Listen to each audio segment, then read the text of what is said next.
Hey everybody, Sam here, and welcome back to Grand Acre Homestead. Welcome back to the next to last part of this mobile home roof over video. That's right, this is going to be the next to last video put out about this roof. Why not the last? Because it's still not done. Either way, what I'll take you through on this video is the actual covering and installation of the metal roof. We get the entire home covered, the ridge cap put in place, and this thing completely covered for all intents and purposes. Let's go. Welcome to roof day. Metal roof day, like actually putting the final metal on the roof. I am walking up the ladder right now on the corner of the house for the first step. I'll hit my head with a clamp. And the second step is to attach a screw right here to run a string line along the entire length of the house. I'm gonna put the string 4.5 inches up from the edge, and that is going to be the top line that we use to attach the drip edge to the house roof with. That'll give us a straight edge that matches the roof and gets rid of any irregularities with the actual plywood decking itself. So let's put a screw in this thing and run a string. Okay. There is the string attached on this end of the house, and it is spaced, or I guess put, at 4.5 inches up from the edge. The drip edge I got is extra wide. I special ordered it, and it is 5.5 inches wide on the top. Seems a little excessive probably, but I didn't know how much weaving, bobbing and weaving undulation this roof is going to do, and it was worth the little bit extra money to have enough coverage on the top, have no issues, and also allow me to, get the thing covered. So I'm done on this end. Now I'm going to take my roll of string, take it all the way down to the other end of the house, and do the same thing down there. I'm flying the house like a kite.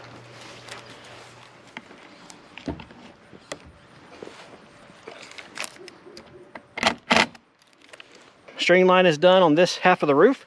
Now I will start putting the drip edge up, and I'm going to start on the end down there at the other end of the house, because as these pieces overlap each other, I don't want to be able to see the overlaps from looking at the house from this direction. So once again, carrying the ladder to the opposite end of the house.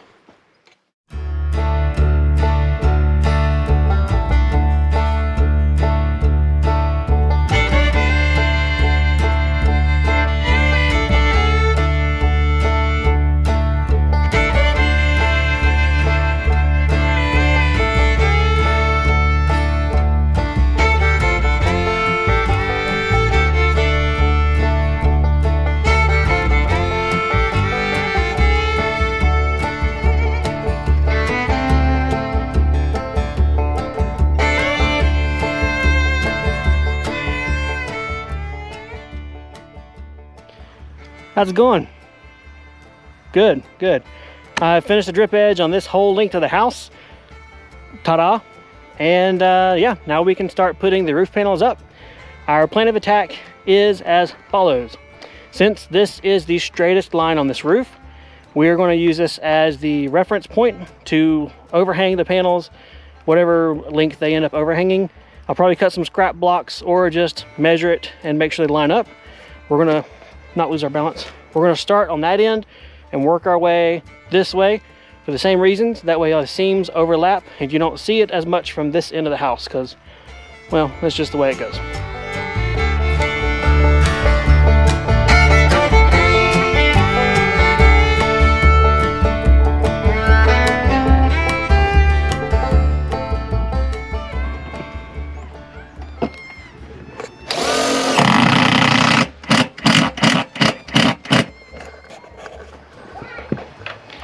Welcome to the roof, and welcome to the first panel on the roof. We are rocking and rolling. We have got our drip edge down, we've got our foam closures, working our way down with them. Roof panel here, measured, and putting a bajillion screws in each panel like the manufacturer says. 1 bajillion. Yep, not 1.2 bajillion, just 1 bajillion.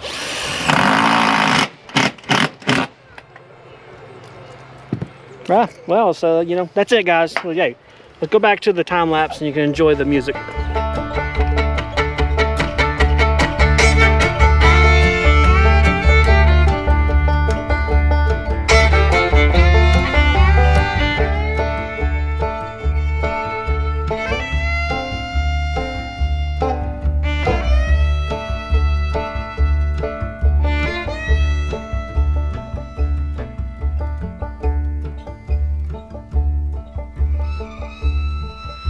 I'm at the part of putting the boot around the pipe that comes through the house roof.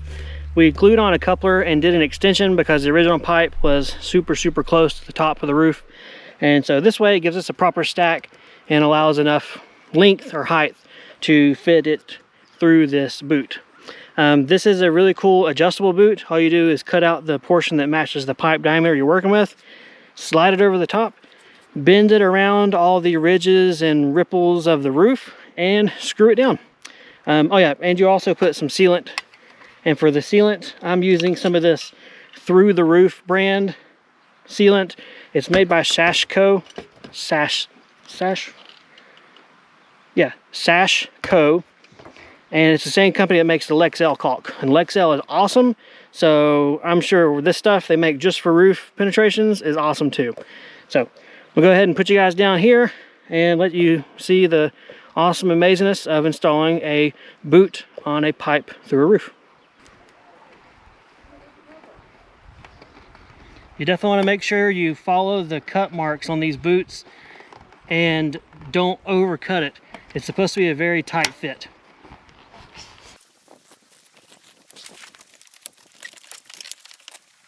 I'm going to use a pencil and put a little outline of where this meets the roof, just so I know where to put the sealant and try not to make too big of a mess.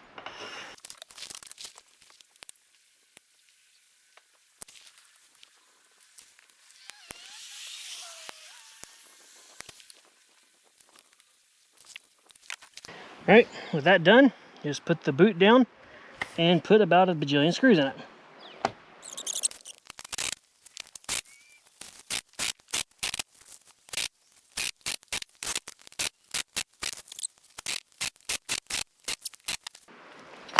All right, last little bit is to make sure there's enough caulk here on this top edge. And some people will caulk around the pipe. I'm probably a little bit of bead there just for safety, but otherwise, all done.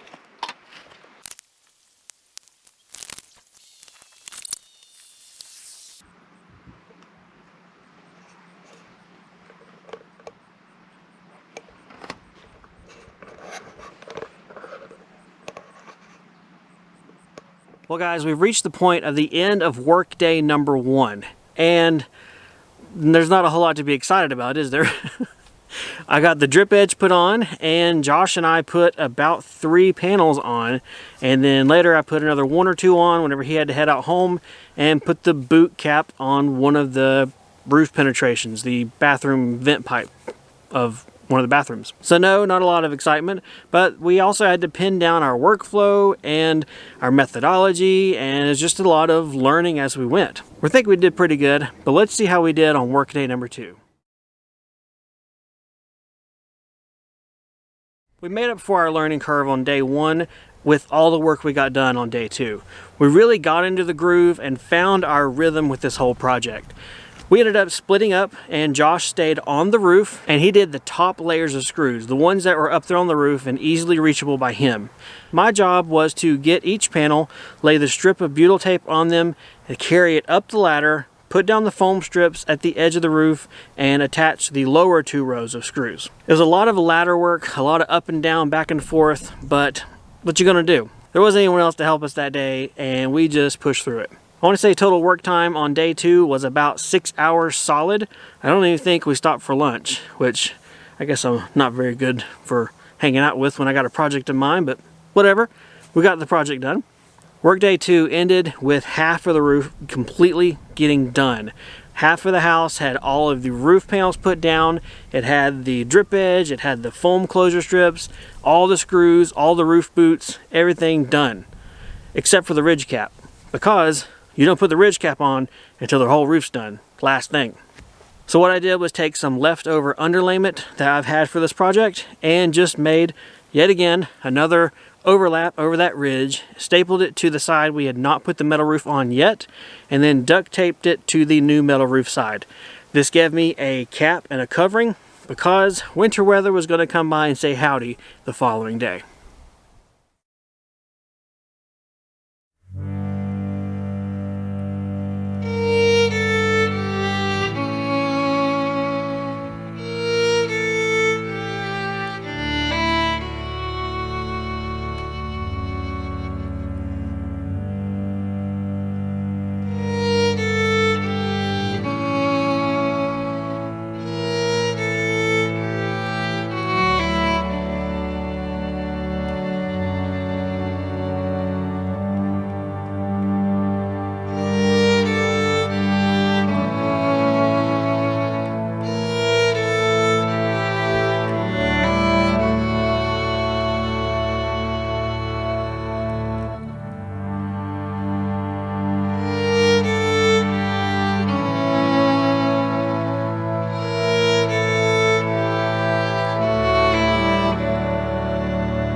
As is usual here in North Carolina, when we get snow, it's generally gone within a day or two. In fact, the next day, the sun came out and dried it all up pretty much, which was fine by me because I had half a roof to put on the house and I was ready to rock and roll. Now, in real life, an actual week's time went in between finishing half the house roof and getting to do the other part. Josh and I had to align our schedules and make sure that I was available when he was available, but then we also had to have a clear window of weather with no chance of rain for at least 2 or 3 days solid. We did half the house in 2 days work, and so I was expecting the other half would take 2 days, and I wanted to give myself 3 to also do the ridge cap as well. When we started the second part of the roof, we were focused more on the project than the video. As such, I did not stop our work to shoot clips here and there. I didn't put the camera up on the roof, and I was just focused more on getting the job done. There was nothing else to show on the other side of the roof either. There are no vents, no penetrations, no pipes, no nothing. It was just a matter of laying the drip edge down and running the panels out. Josh came back and helped as well on that day, which was phenomenal, and Angela was actually able to help that day too. Her job was not glamorous feeling, but I repeatedly told her how awesome it was to have her help. She was applying the butyl tape on the panels and then carrying them over to me on the ladder, and Josh and I pretty much stayed on the ladder or on the roof the entire day. I can tell you at the end of the day, my feet were killing me because of all that ladder work. But it was worth it to know that the roof was done. Well, mostly.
We just got down from the roof and all the panels are done, and Josh had to go ahead and head on out. It's getting kind of late.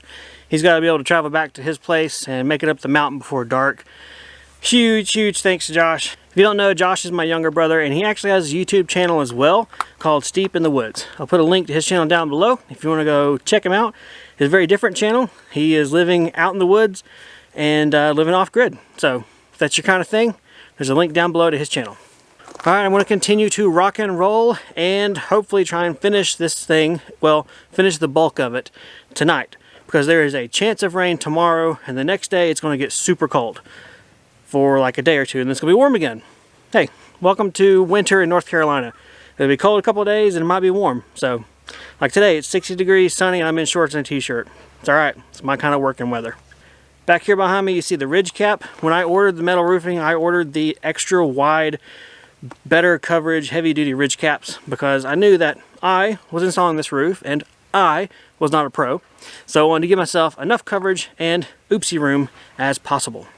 Before I just start taking all these ridge caps up and slapping them down, I actually need to go up on the roof and take a string line and run it from one length of the house all the way to the other, right on the dead center and the ridge, or at least what I want to be the ridge. This will act as a guideline as I'm laying the ridge caps down the roof so that I don't end up going left and right and have a squiggly ridge. Nobody likes squiggly ridges. Once the string line is down and in place, then I will come back and lay down my foam closure vented ceiling things for the ridge cap. These are probably not used in a lot of mobile home roof overs, but they are so important.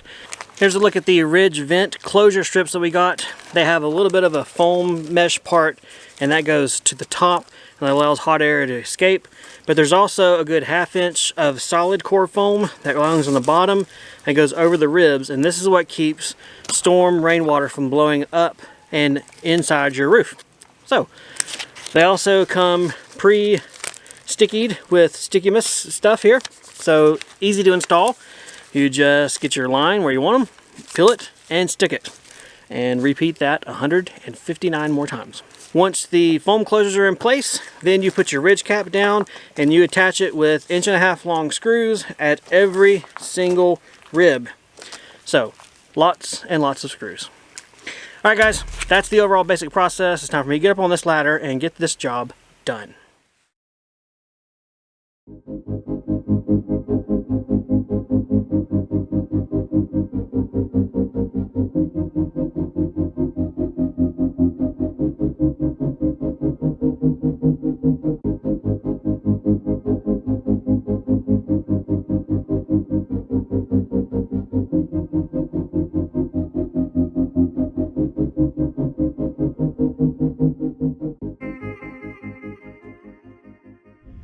All of the ridge vent is down and in place. Now it is time to start installing the ridge cap. I got extra wide ridge cap for this. It's about 16 inches wide, which is the widest one that they made that would not get ridiculously expensive or just look kind of weird too. So Angela's bringing me one ridge cap. I'm gonna go ahead and put it down, and I'm gonna start working my way from that end towards the road. That way, as we're looking at the house this way, we don't see the seams as much.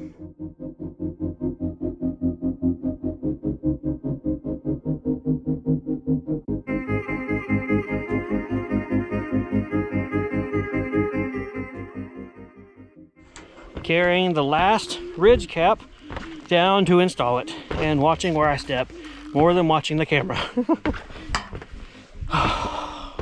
Just in time too. So it is pretty much just about set, and I'm pretty much just about spent.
If you're interested in a more detailed step-by-step video and you twist my arm, I have leftover materials. I can go through all of that if you would like it. If so, leave me a comment down below and I'll see if I can get to it for you. But for this video, I wanted to at least ease a lot of concerns of viewers of ours that, yes, Sam did get the roof done on the house. It's not blown away. He's not given up and just resigned himself to having a plastic roof on his house forever. This project did take longer than I hoped, but that's the whole reason I spent the extra money and got the black underlayment that's guaranteed for 6 months in the exposed elements of the weather, rain, and not leaking. The underlayment is worth every single penny I paid for it, and if anyone out there watching takes anything away from this, if you're doing your own roof project, spend the money and get it. You never know what life's going to throw at you, especially nowadays in 2020, so just do it and you won't regret it. Well, this is a good stopping point. The roof panels are on, all of the roof penetrations are sealed up nice and great, and the ridge cap is done, properly vented and properly attached down everywhere. There are a few more things to do with this roof, so no, it's not 100% done. So like I said at the beginning of this video, this is the second to last video of the roof. The few small things I have left to do are get up on the ends of the home, on the gable ends, and attach the metal trim that goes on there, and then cut the ridge vent and all the caps with the metal and fold them and get all pretty to seal up the ends forever. They're still fine right now. They're still covered. The underlayment's there. It is watertight. I don't have any concerns, but there is that much left to do. So there's still one more video of this project. And then I guess there will also be, like I did with the greenhouse build, a once everything together, totally done, start to finish, mega time-lapse video as well. Those seem kind of cool to watch and kind of popular, so I'll do that one too. So this is the second to last, first to last, third to last. I don't know. Party's not over yet, so sit tight. Alright guys, I've rambled on long enough than I really think I can talking about this roof project and the work we did and the stuff we used. However, I'm sure I forgot a couple of things, or you have questions or comments. If so, leave them down below. Love reading them and trying to respond to as many as we can. You guys really keep us hopping on comments, as well as people who find our videos leaving comments too, so we don't intentionally not reply. We don't do that at all, trust us. We just try and get to them as much as we can. So bear with us and just know that we do really appreciate them, and we absolutely read every single one. I appreciate you watching. I'll see you guys next time on the homestead.